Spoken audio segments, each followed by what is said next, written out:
My name's James Thompson. I'm Hiba Sheikh, I'm from Egypt. My name is Vincent Coyle and I'm from Derry City. My name is Veronica. My name is Roberto Barea. I am from Argentina originally. Ik ben Sharon Varenkamp. Ik werk bij Stuttheater als regisseur.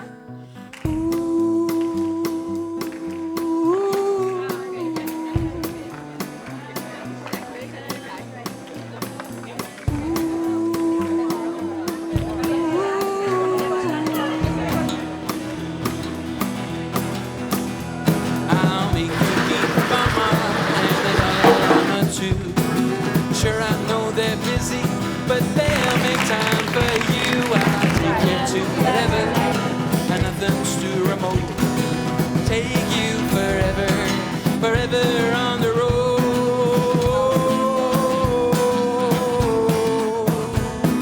Forever on the road.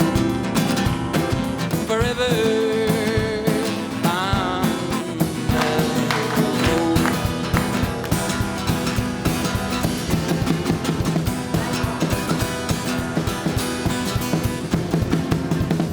Very cordially hearty welcome to this very special and I must say last public session of the Community Arts Laboratory in Utrecht. This festival presents ways of coping with war and violence, with seemingly hopeless abuses, with poverty or the aftermath of natural disasters, and what it may result in.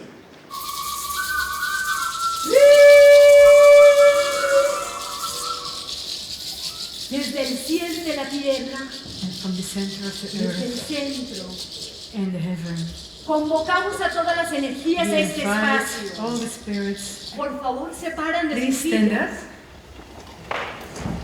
Y extendemos nuestro cuerpo a los Let's 6 puntos stretch us cardinales. Arriba, to the 6 abajo, points of the al earth. frente, atrás. Up, Y extendemos down, to the nuestros side. brazos. Miremos nuestro brazo derecho. Look at your ¿Y a right quién arm, tenemos al lado? look Y at the person who preguntémonos you el have. nombre. Y and demos ask un the name. abrazo.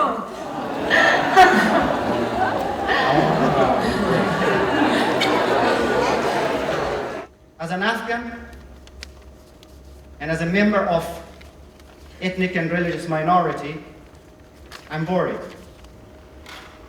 My life changed forever the moment the United States of America invaded, some say liberated Afghanistan in the aftermath of September 11 attacks on the United States. گفتم که میرم گفتم که برو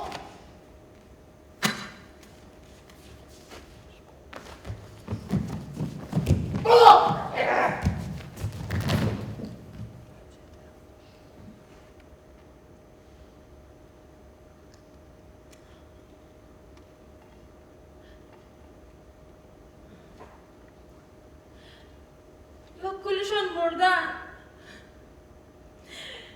هیچ کس زنده نمانده. کلشون مردن. من تنها مانده. هیچ کس زنده نمانده. کلشون یک دیگه خودو کشتن. من تنها مانده. کلشون مردن. من تنها مانده. من تنها مانده. If you can imagine, this theatre is an axis. It's a big graph. Here is 0, 0. Okay? This is an axis up here, is an axis of time. So here, the bombs are falling on me. This is the moment of war. If I move along here, this is the bombs were falling yesterday. If I come down here, the bombs were falling a week ago. And as I move up here, this was 6 months ago. So there's a timeline in thinking about how you respond to war. If that's time, this is space. The bombs are falling on me here now. The bombs are falling in the village next door. I've moved to the town because it's too dangerous in the countryside. I've gone across Lake Tanganyika to live in a refugee camp so that I don't have to go home. Now, what we noticed is that you can plot arts projects on this axis. Here, there are lots of arts projects when in the place of war, when the bombs are falling, but they tend to have nothing to do with war. Because when the bombs are falling, people actually don't really want to talk about the bombs falling. So art here tends to have nothing to do with war. Often we ask people to do work about war, failing to recognise where they are on this axis. So you can only create certain types of projects as you're a little bit away or distance or time from that moment. Working with experienced artists to do this kind of level of ethical reflection that is very difficult for people to have time to do.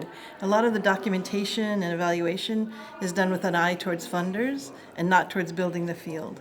So this is about documenting our practice in a way that's honest enough that actually can help build the field in the future.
Our core business, however, has been a quite hands-on variety of field research.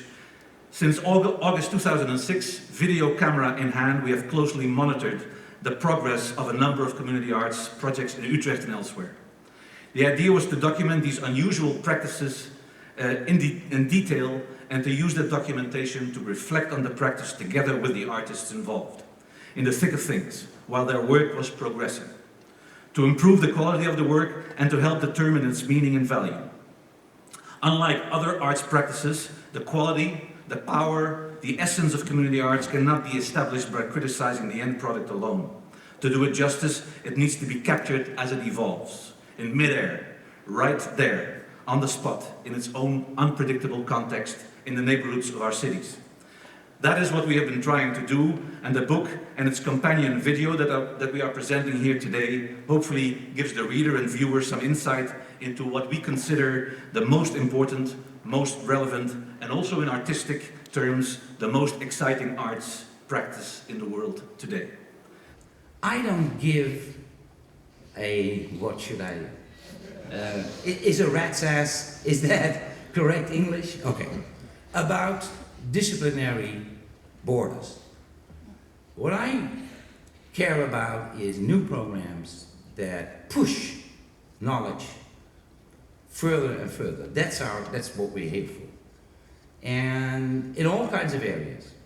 History, linguistics, all kinds of philosophy, but also in the field of media studies and theater studies and what Eugène is doing.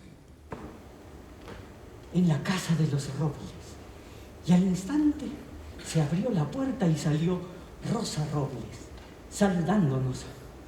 También yo respondí a su saludo con mi rugido, que si escuchó o no debió pensar en algún capricho de la mula decrépita. ¡Ay, don Luciano! ¿Qué ha oído usted pues del Alfonsito? ¿Ah? ¿Cómo será, no? Dicen que lo han matado. De arriba están viniendo. Dicen que hay protestas por todas partes. Dijo alguien que no recuerdo. Ya no hay remedio. Todo se borra cuando mata el gobierno. Dijo el viejo. La carreta siguió avanzando esta vez por una calle apisonada de tierra Yo traté de levantarme para ver por última vez la calle de mi infancia, pero me contuve. Me lo han matado. Hay que encontrar su cadáver. Su alma no encontrará descanso. Hay que darle cristiana sepultura. Dijo mi madre. Si se entera de algo, don Luciano, venga a advertirnos. Dijo mi padre. La voz de él me sonó más lejana y distante. ¿O será que habiendo perdido la mitad de mi cuerpo, solo puedo escuchar la mitad de ellos? O quizá he perdido la parte que me vino de él y por eso escucho su voz de esta manera. Papá, mamá, cuánto sufrimiento, cuánto. उस पर विविध भारती और समाचार सुनते घर पुराना हो गया। उसके साथ ही ऊंची नीची आवाज़ें, कमज़ोर तरंगें, उसके नौब भी खो गए पिछली सफ़ेदी में। धूप में गरमाए सेल रात के अंधेरे में एकाएक चुप हो जाते हैं समाचारों के बीच। The book tells the stories in their own words of 18 artists who now live in Europe and who came here for a variety of reasons from other parts of the world. Some came as refugees because of war, some came from in search of education, some came for family reasons. Ik ben hier in Nederland gekomen in 1989. En tekort, ik heb veel theaterstuk hier gemaakt met jongeren, met kinderen van heel Utrecht, van Zoulen, Overvecht en Canarielanden. Alleen met moeilijke groepen. En gelukkig die jongeren die ik heb met hun gewerkt, zijn allemaal in goede paden. Zijn getrouwd en dat is een soort oefenen, die geef ik aan hun. In the 70s, you know, I had a hard time getting into customs even because they saw me possibly as, I don't take someone's job or something. So anyway, it was funny because I've been there now 35 years and I feel like, sometimes I still feel like I'm a migrant now. But it's gave me an opportunity to show my art, show my work to people and share it, you know. And these things that you see here are basically about people I met along the way, I suppose. You know, when I was working on a ship, the first one is the Queen of Bermuda. When I was 60 and 70 years old, I just left home, got on a ship and just traveled. En vanaf die dag, hij belde naar jullie huis. Ik durf niet met een vreemde man te spreken. Waarom durfde je dat niet? Ariana was toch bij jou? Maar toch, wij gaven telefoon aan de oudste zus. Mijn zus hield van praten. Zij had een tong van 1 meter lang. Ze spraken met die man aan de telefoon, maar hij dacht hij spreekt met mij. Waarover hebben ze gepraat? Ik weet het niet. Ik hoorde jouw zus lachen aan de telefoon. Ik weet echt niet. Toen kwamen zijn zussen, ze kwamen naar ons huis, naar mijn moeder toe en zij zeiden: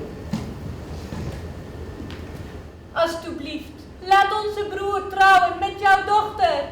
We started with a project in art and public space in Cairo and Giza, and then our aim is accessibility and decentralization of art. So everything is happening in the big capital. So now we are trying to get out of the big capital.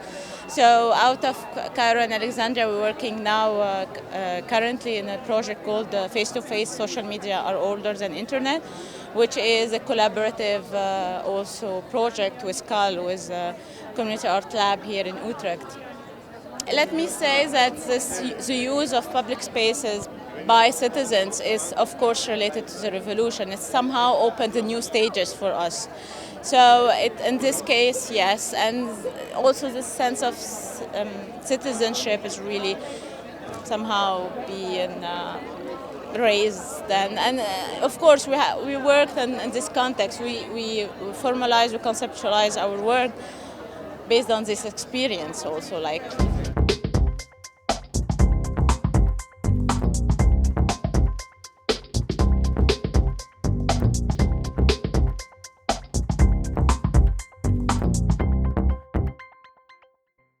Wat ga jij in de brief zeggen? Ik hou van jou, lieve oma. Ik mis jou. Waarom wil jij deze persoon in de brief sturen? Dit is mijn oma, dat is mijn hart. Hey, welkom allemaal. Hey, ik haat. Wat jij mooi. Ik ga bevallen. As filmmakers, you get this material that they've been filming or doing an interview, and they don't go and ask the other question that you would have asked yourself, and you know more background of the kids, and you sometimes feel like you're not getting the story behind it. But yeah, we didn't want to interfere in this. We didn't want to do any interviews with the kids. They had to do everything themselves, and yeah, for us it was sometimes frustrating that you don't really get to these points that you would do if you would be interviewing yourself. अहिले नेदरल्यान्डको के अरे बिल्थोपन भन्ने ठाउँमा बस्छु हाम्रो state चाहिँ उट्रेख्ट हो तर हाम्रो सिटी चाहिँ बिल्थोपन हो राम्रो छ जङ्गलहरू छ नेपालको जस्तो डाँडा काँडाहरू चाहिँ छैन यहाँ नेदरल्यान्डमा सबै पानीले मात्रै भरेको छ अब पानीहरू आयो भने चाहिँ अलिक गाह्रो पर्छ र हामी स्विमिङहरू गर्नु सिकाउँछ स्विमिङहरू सिक्नुपर्छ राम्रोसँगले We had pointed the goal for them, but it took us like half the project to get them to realize what their goal was with the film. Yeah. And that felt like if you had ethical questions, like okay, now we're thinking for them, but in the end they feel it's their film, it's their story. Yeah. So actually, if you went in and everybody was already really enthusiastic, say, yeah, we want to make film, we know how to do this, and why would you be working with them? They don't need you.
Then one day, the most beautiful opera music began coming through the wing. I thought, oh, what a wonderful screw has tried to bring such beauty and humanity into this hellhole. I could feel my soul being soothed. The next thing I knew, they were in the cell, giving me the worst beating of my life, and you couldn't hear my screams above the sound of the music. 3 things I knew. They'd be back. I'd be here, and this tango for death would begin again. Our first trouble was in 1986. They took over our home, and they forced Patsy to drive our car, loaded with 200 pounds of explosives, into the local army camp. Now that time he was able to jump free. They did a controlled explosion, and Patsy got home about 6 o'clock in the morning. Now the Ministry of Defence wanted to move us anywhere at all we wanted to go. But Patsy was adamant. They're not putting me out of my home. We thought that lightning wouldn't strike twice. But we were wrong. 4 years later, they succeeded in murdering Patsy. Well, first of all, I want to point out there are none of us actors. We are all telling our own stories. Yes. Taya wrote the script, listening to us telling our stories. And because we're so anxious to have the stories heard as far away, wide as possible. That's why we're so focused on what we're saying, and because it's our own stories, we know what we have to say. What I would like to share during the workshop is that I want to create a space for people to understand the challenges we go through in post-genocide, to create performances around it, because it's never an easy road, because we have to find ourselves creating new forms to engage in different moments, to seeking for connection. And I also just want them to know that the challenge is always about feeling moments, and you connect with different souls. And at the end of the day, we just have to know that we're an interconnected human race behind our avatars. The person who spoke before us was a woman who had been mass raped for 3 months. She had been tied on a tree, mass raped, but she was pregnant, and her son was hiding under that same tree. So after 3 months, the last perpetrator, after raping her, she said, "Let me untie you, you can go, you are about to die." So by the time we are called to perform, everybody's face is on their laps, they are crying. What kind of performance are you going to do after that story? So you end up almost feeling useless, but somehow you need to connect. Because our challenge was now, are we going to make this audience that is like that look at us? Why is it easy for a human being to unleash a beast in them other than an angel? You know, why? And how do you explore the two worlds? And it comes back to roses and thorns. And I think art, the more and more I I do this work, art is the place where humanity heals. And this is nothing new. This is my understanding of the role of art in general, the role of ritual in general, is the place where humanity comes to see ourselves, to hear our stories, to connect to each other, to empathize, to sympathize, and to transform the world by transforming ourselves. I am one of those people who is privileged to go to Northern Ireland, to go to Palestine, to go to Colombia and work with communities. Communities that otherwise will not have the tools that we bring. And what do we bring? Those tools is to bring light to what is already there. Not to bring this new salvation thing that they are going to adopt and is going to change their life, but to offer some tools that might otherwise will never get there. And I think that sometimes it is very transformative to the place. The idea that art and artists should or should not address questions of whether there should be justice or reconciliation in a post-conflict context is unrealistic. I don't think artists can. I don't think artists can rebuild economies. I don't think artists can contribute to lasting and stable prosperity and peace. I think those are economic and political concerns to which artists can contribute. But in Northern Ireland, for instance, the weight of the responsibility of building a lasting and stable peace has generally been placed upon artists, particularly community artists. And that's not our area of expertise. We make art. I mean, in a way, it's like what Hector's saying. We start with who we are and our imaginations, and we create stuff. I think that community arts in the world order, it will be playful. It will be willing to play. It won't care if anybody else, like the government, says this isn't serious enough. It will be willing to learn. It will be listening to people that it's working with with a new quality of hearing. It will be inventive, will not use the models that it has used. It will be imaginative. It will engage people, and it will engage with the issues that really matter. It will engage with what is crucial to the world today. And it will be cooperative above all, because cooperation is one of the things that has been fundamentally trashed in our political culture in the last 30 years. And it will give hope. It will be hopeful, and it will give hope. So just to finish, I think that anybody who is interested in community arts today, you have to accept that it is pointless to wait for help or interest or listening or attention from governments. But the corollary of that is that you don't need to wait for permission either. You're on your own. This is our society, not the government's. What matters is what we do in our own streets, in our own projects, with our own friends, with our own neighbours. No one can stop that.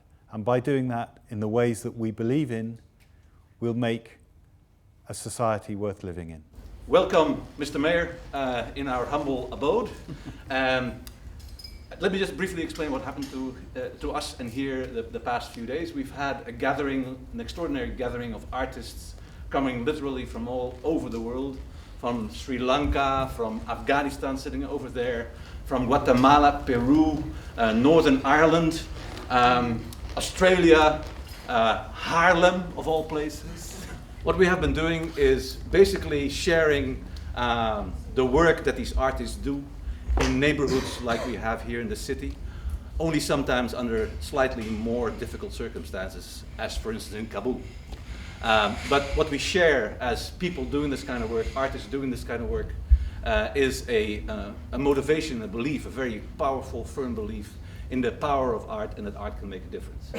And today, actually this moment, in the next half hour, our festival will blend with the neighborhood program outside, and then we go back inside and we have a fantastic final program tonight on the main stage of the auditorium, starting at 8 o'clock, and that will be our final big bang of our current state of existence at the Community Arts Lab.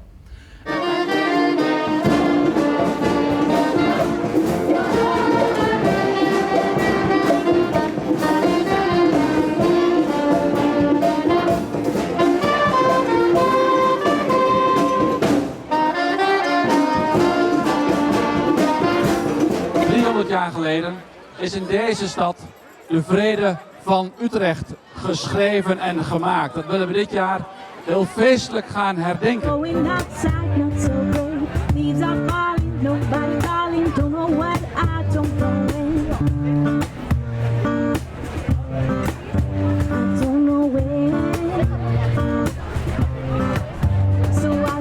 Ladies and gentlemen, dames y caballeros, dames en heren, jongens en meisjes, een enorm applaus, alstublieft, voor deze productie, gepresenteerd door het Community Arts Lab Utrecht, in samenwerking met het Wijkenprogramma en de Vrede van Utrecht.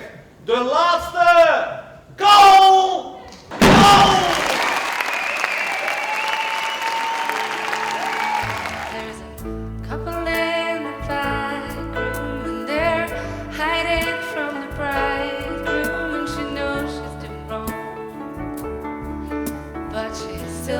Carry on, and there's a young girl crying, Daddy, but he's not around, and she's ready to go home now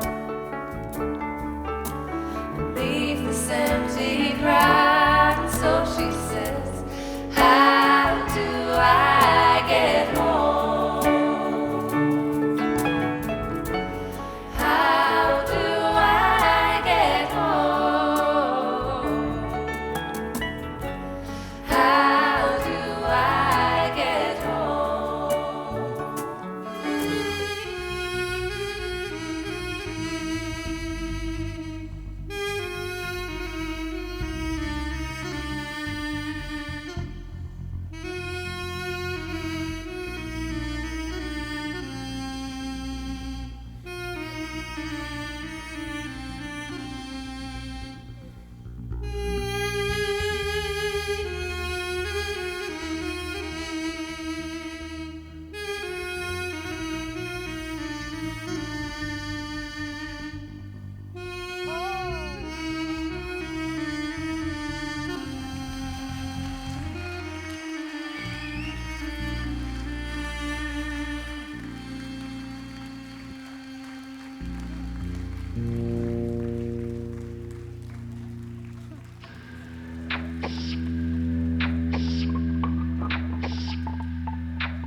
I used to live in a room full of mirrors.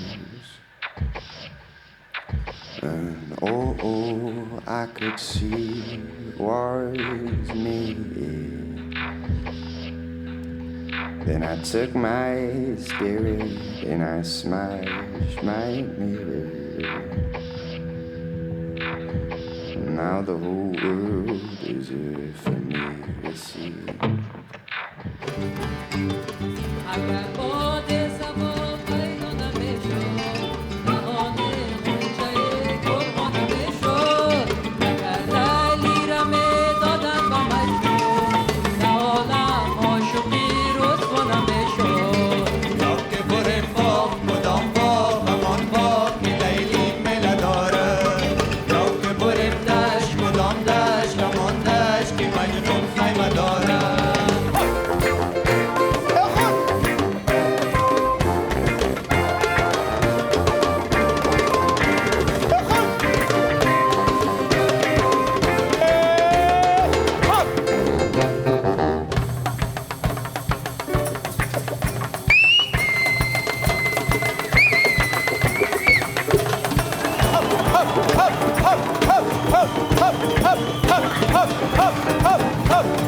Up,